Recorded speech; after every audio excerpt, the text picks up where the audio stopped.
The Legend of Zelda Oracle of Seasons is an action-adventure game that released in the year 2001 for the Nintendo Game Boy Color handheld system as one part of a pair of two interconnected games that also included a game known as The Legend of Zelda Oracle of Ages.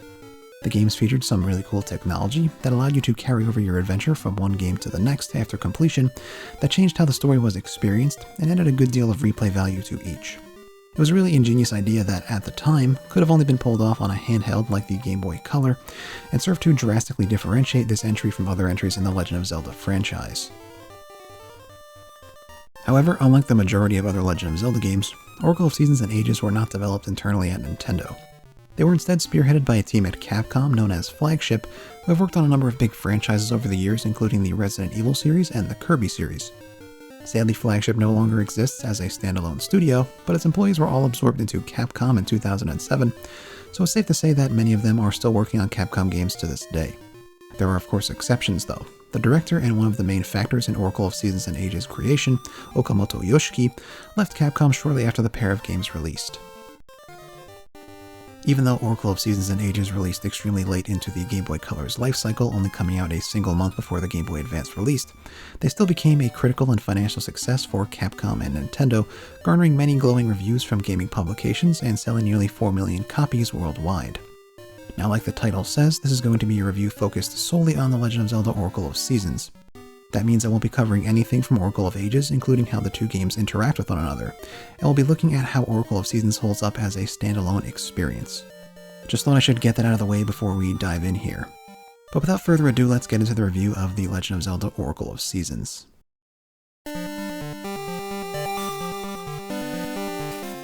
As usual, the first thing I like to talk about when it comes to Oracle of Seasons is the backstory and intro to the game. It all starts out with the hero, Link, or whatever you chose to name him in your game, being called to Hyrule Castle by the power of the Triforce. The Triforce sensed a great evil lurking in a faraway land, and summoned Link in order to task him with the quest of vanquishing it. Link, upon accepting this quest, finds himself enveloped by a beam of light that transports him to a place called Holodrum. When he awakens, Link hears the sounds of music and merriment close by, so he goes to investigate. It's now that Link finds himself face to face with this game's main heroine, Din. Yeah, that's right, even though Zelda is in the title of the game, we won't be seeing her here, at least for now. I'm honestly all for the changes made to the usual Zelda formula, like making Din the main girl, and I'd even go as far as to say that I prefer this version of the story to that of other more traditional Zelda games. Din's a much cooler, fun, and interesting character than boring old overused Zelda in my opinion, and it's a shame we haven't seen her brought back for a major role in any other Zelda games. But anyway, Din tells Link she is a dancer traveling with a troupe of actors, and invites him to dance with her, stating it will be more fun to dance together. Link reluctantly agrees, and the two begin to dance to the music played by the other members of the troupe. However, the fun is short-lived, as soon the skies darken, and a voice begins to come from the clouds.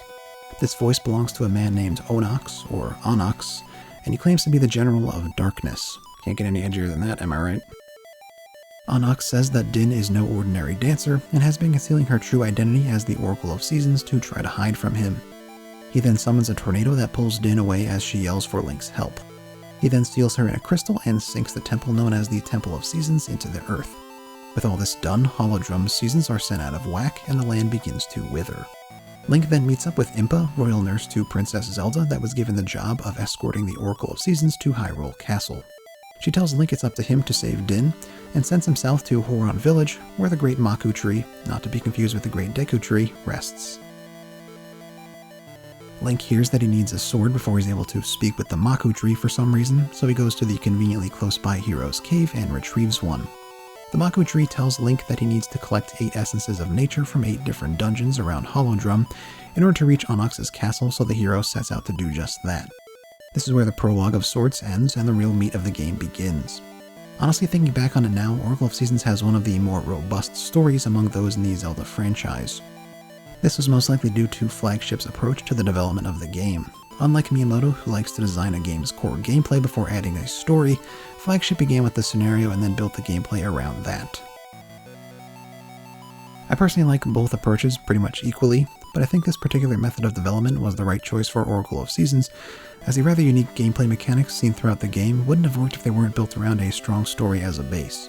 Specifically, the main gimmick of Oracle of Seasons, the ability to control, well, the seasons. Shortly after Link completes the first dungeon, he runs into a cloaked figure with a ribbon on her head who is just begging to be followed. She leads Link through the woods to a portal that takes him into the underground world of Subrosia. Subrosia is the place where the Temple of Seasons ended up after Onyx sunk it into the earth.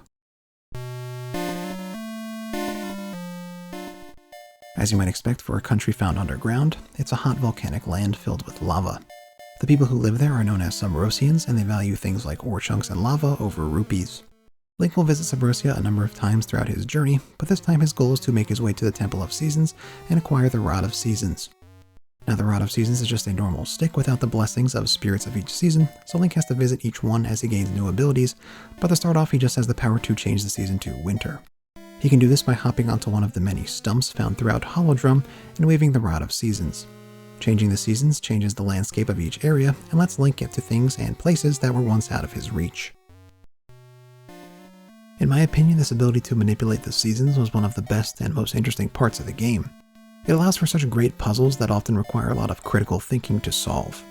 Sometimes you'll see a chest or an area that you can't seem to get to yet, and later in the game when you get more of the seasons you remember that and think, oh, that's how you get there. And that's a great feeling that Oracle of Seasons had me feeling constantly, even when it didn't come to the seasons. For example, in one of the very first areas near the Hero's Cave, there's a broken bridge with a chest near it that's impossible to cross. Way later in the game, after you enlist the help of some pirates, these guys are great by the way, you're finally able to cross the bridge and get the treasure. It ends up that it was just another ring all along, but finally solving the mystery of that chest that I saw time and time again over the course of the game was a really cool thing to experience. And of course, I'm not just going to gloss over the rings. In Oracle of Seasons, as well as Ages I believe, you can find and attain rings through various means. Sometimes they're in chests, sometimes you earn them from completing some kind of special feat, and sometimes you'll find them in a Gasha seed, which is a seed you can plant in certain areas that grows into a tree that bears a different seed with an item in it. You can get these rings appraised in Horon Village for 20 rupees each, and they will each have a different effect on Link when equipped. There are a total of 64 rings with powers ranging from simple stuff like increased throw distance to turning Link into a moblin. They're a cool addition to the game and definitely help make the gameplay more varied, but in my experience, not only did I feel like I didn't run into enough rings, I felt that a lot of them didn't really do anything worthwhile. So I didn't even bother equipping one until later in the game where you get a ring that doubles your sword damage. That one's actually pretty good. I feel like the developers wanted rings to be a key part of the gameplay loop, but if I'm being honest, I forgot they even existed for like 90% of my playthrough. If Flagship just put in a little more effort into designing cool rings that actually made gameplay more interesting rather than just give stat increases or change Link into a monster, then maybe I would have felt inclined to play around with them, but as it stands, the rings were very forgettable in my experience. As you might have noticed, one of the recurring themes of Oracle of Seasons are these odd little gameplay modifiers like rings and Gasha seeds. In my opinion, they missed the mark with these more often than they hit it, but there are some that they did get right. For example, the animal companions. You have the choice of one of 3 animals to pick as your buddy of sorts for the game that will help you out on various occasions. There's Ricky the kangaroo, Dimitri the dodongo, and Moosh the flying bear. Ricky is fast and has a great punch attack, Dimitri can swim quickly, go up waterfalls, and eat almost any enemy, and Moosh can fly over gaps as well as perform a ground pound to take out enemies and clear away grass and snow patches. You might be wondering how the game progresses if you can only pick one of these animals that all have very different abilities, and the answer is that the game changes based on which one you befriend. For example, I chose Moosh, so I ran into a lot of areas that had large holes that you had to fly over. If I chose, say, Dimitri, those areas probably would have been filled with waterfalls and rivers. I always love it when a game lets you have an animal companion because they're always such great characters with really cool abilities that change up gameplay, and Oracle of Seasons was no different. The one thing that I do wish they did a little bit differently though, was the way that you befriend these animals. There are 3 strange flutes that correspond to each animal companion that you get from various places, and depending on which you happen to have when you run into them, you'll be paired up with a different animal. The game doesn't tell you what the flutes are for, so I just assumed they were a key item or something, but when I ran into Moosh, he told me I had his flute, so he'd become my companion. After this, I was locked into choosing Moosh. Now I really like Moosh, he's an absolute unit of a bear, and I really like his design, but from a gameplay standpoint, he's probably the worst of the 3. He's slow and his ability rarely ever comes in handy. If I knew about this before I was locked in, I probably would have gone with Dimitri because he's also really cool and he has way better abilities, but the game didn't do a good enough job of explaining things. In fact, they didn't explain it at all. This leads me to my number 1 problem with Oracle of Seasons, and that is the inconsistency with the level to which things are explained to the player. Some things are explained so clearly that no one could possibly misunderstand them, while other things are completely lacking in explanation. I feel like the developers were torn between the old style of making games that didn't explain anything to the player, and the new style of making games that hold the player's hand through everything, and they ended up with something worse than both. In my opinion, having too much inconsistency in the way you explain things makes the times where you don't explain anything much harder because you don't know if the game isn't explaining anything because it's something really easy to figure out, or they're not explaining anything just to make the game harder. The Animal Companions is a perfect example of this. I just assumed I could progress any way I wanted to because the game didn't tell me otherwise, and I ended up being stuck with probably the worst of the three companions. Now, I'm not saying that holding the player's hand through everything is the better way to do things. What I am saying is that being consistent in how much you hold the player's hand can make the game easier to understand and more enjoyable overall. But enough about consistency, let's move on to the main attraction when it comes to a Zelda game in my opinion, the dungeons.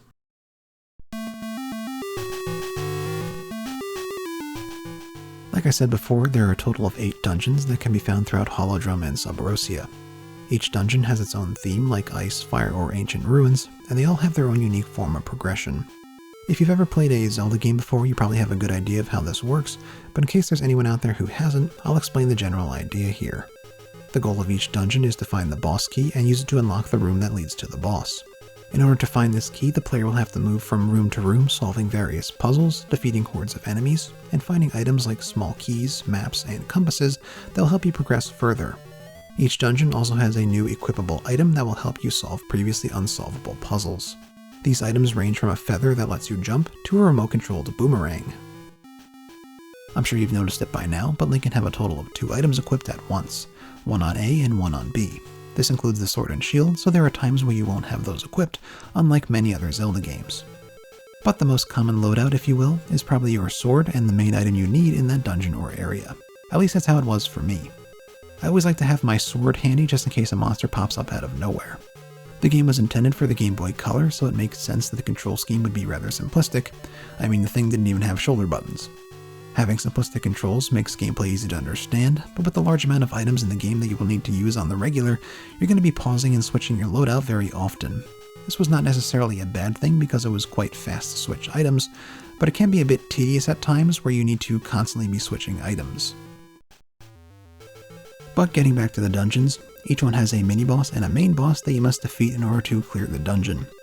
They each have their own mechanics and make use of the various items you find throughout the game. However, just to keep us on our toes, the boss of a specific dungeon may not necessarily require the use of the item you found in that dungeon. In fact, I'd say that those that didn't were in the majority if my memory serves me correctly, which can be considered a good thing or a bad thing depending on how you look at it. It's good that they're not being predictable and keeping us on our toes, but sometimes the mechanics can be quite hard to figure out because there are so many items to choose from. I know that for me, I did have to refight several bosses a number of times just to figure out what item I was supposed to use, which definitely killed a good amount of time. But overall, I'd say the boss fights made up for that with the level of variation and just plain fun ideas they had in their mechanics. My favorite was probably the big Dodongo looking guy who you had to pick up and throw onto the spikes after you threw a bomb into his mouth. Not only was it a fun fight, but he just looks really cool. But in my opinion, while the bosses are really cool and fun, it was the puzzles that really stole the show this time. There were so many really well thought out and interesting puzzles that honestly had me impressed on a number of occasions. The ice block sliding puzzle from one of the later dungeons sticks out as one that took me a good deal of time to solve. When I finally got it, I felt like I cleared the whole dungeon, but I was only like halfway through.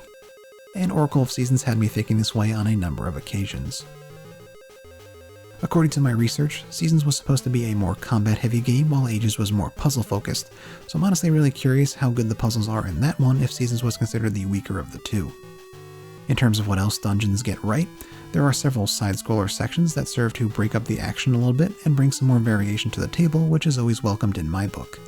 These sections could be a bit clunky at times as they were clearly not the main focus of the game, but I think they were infrequent enough that I never really saw that as a hindrance to the experience. Also, the variation in the types of enemies was another thing that I think this game did well. You would run into familiar faces throughout the world, of course, but each area and dungeon usually had one enemy that was introduced there and then got carried over to later areas. There were obviously exceptions, but that's at least how it felt to me. Overall, I'd say that the dungeons were definitely a highlight for me, as they should be in any great Zelda game. Now, in terms of things to do outside of dungeons, there are quite a few. If you're familiar with Zelda games, you might know of the infamous trading chain, which has been in a number of games from the series, most notably Ocarina, where you had that annoying timer. The trading chain does return in Oracle of Seasons, but luckily there is no time limit, and you don't even need to do it if you don't want to.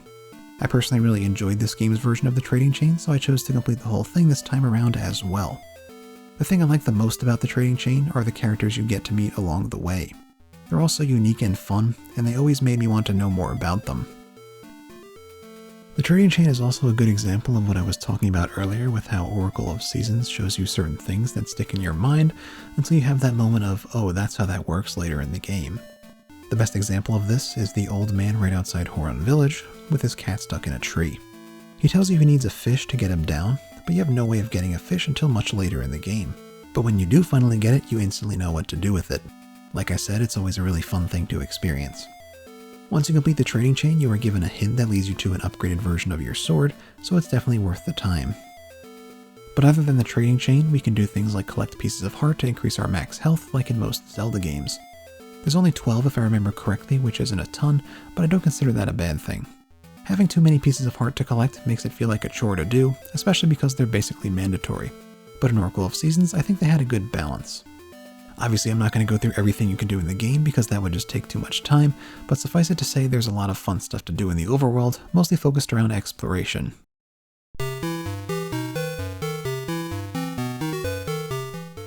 Can I just say that this game looks absolutely amazing for a Game Boy Color game? Have you guys noticed that? It just looks so good.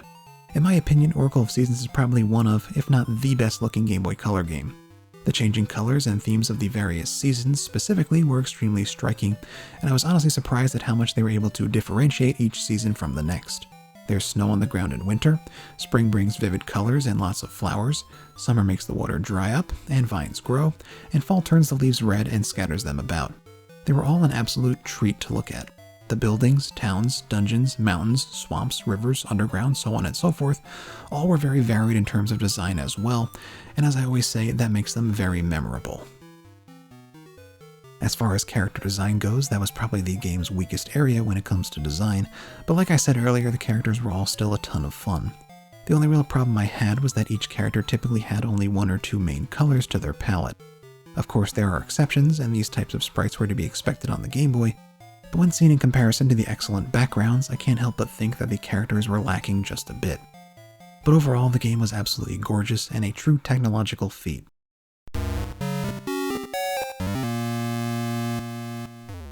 Next up, we've got the music, and I'm sure most of you can already guess how I felt about it.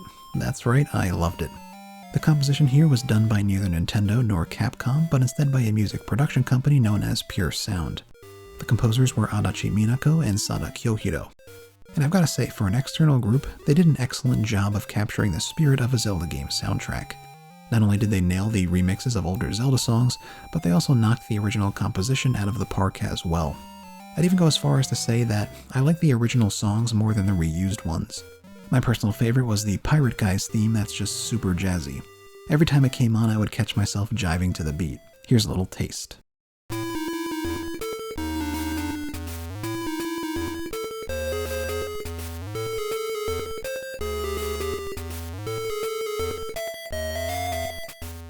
Pretty jazzy, right? And there are a bunch of songs that are just as catchy. However, if there was one thing that I had to complain about, it would be the Overworld theme. It's the same old Overworld theme that you've heard a million times before. And be prepared because you're going to hear it a million times more in this game because you spend a lot of time in the Overworld. They had the perfect opportunity to change up the song with each season and make the game's Overworld really unique when compared to other Zelda games, but sadly they did not take that route. I know there's the issue of memory, but a couple of more songs wouldn't have broken the bank, I'm sure. But overall, the soundtrack was excellent and very fitting for a Zelda game. And last but not least, we of course have to talk about how the game ends. After you clear all 8 dungeons and get the essences of nature, you are summoned by the Great Maku Tree, who turns their power into a magical seed that will allow you access to Onyx's castle. If you're noticing a lot of seed stuff in this game, it probably comes from the Japanese title of the game, which is Zeruda no Densetsu Fushigi no Kinomi Daichi no Sho. That literally translates to The Legend of Zelda, The Mysterious Seeds, Book of Earth. Don't ask me why they changed the title, because I have no idea. The seeds make so much more sense with the original title, but I digress. Onyx's castle is pretty straightforward. Literally, you just walk straight and you get to him, it's that simple. You do have to clear each room of monsters, but it's definitely not what I was expecting. However, I'm absolutely fine with this approach for two reasons. One is that the previous dungeon took a buttload of time to clear, and the other is that Onyx himself is really hard to beat, so you'll have to replay this dungeon a lot. In his first stage, he only takes damage from spin attacks, which I did not know until I died like 4 times without doing any damage and had to look it up, so yeah, there's that. And then in his second phase, he blocks your attacks with Din as a hostage, but you can hit her away with the Rod of Seasons, another thing that I had to look up to find out. And finally, in his third phase, he turns into his true form, which was apparently a Dragon of Darkness, and you have to fight him in a side-scroller style fight. This was by far the hardest part. Even though I knew exactly what to do, it was still very challenging. You have to avoid his attacks until he puts his hand down, then jump on it, ride it up, jump off his hand, and slash the jewel on his head. It took 3 spin attacks with the Noble Sword and the double damage ring on, which may not sound like much, but getting a spin attack to hit him 3 times before dying was no easy task. You can hit him with normal strikes in this phase, but they do less damage and are almost as hard to hit with. But once you manage to defeat him, he vanishes and Din is freed from her crystal prison, finally bringing the seasons back into order once again. Link and Din then go around to various key characters and locations as the credits roll. Overall, the final boss fight was very challenging, which I liked, but I think it could have been explained a bit better to save the player a little bit of time. Onyx's dragon form was the best looking sprite in the game and clearly had a lot of work put into it, which I can appreciate. And the ending where you get to see everything back to normal as Din and Link travel around was very satisfying. After the credits, we see 2 witches called Twin Rova, the ones responsible for summoning Onyx to Holodrum, plotting something even greater. This foreshadows the events of the continued story in the next game, but I'll go into that when I review Oracle of Ages sometime down the road.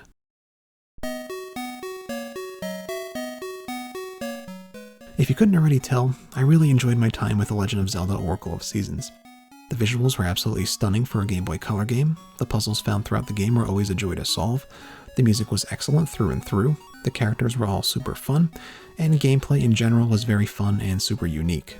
There were some problems here and there, like the inconsistency in the level of explanation, the repetitive overworld theme, and the slightly boring character sprite design, but I'd say the problems the game had paled in comparison to the things it did right.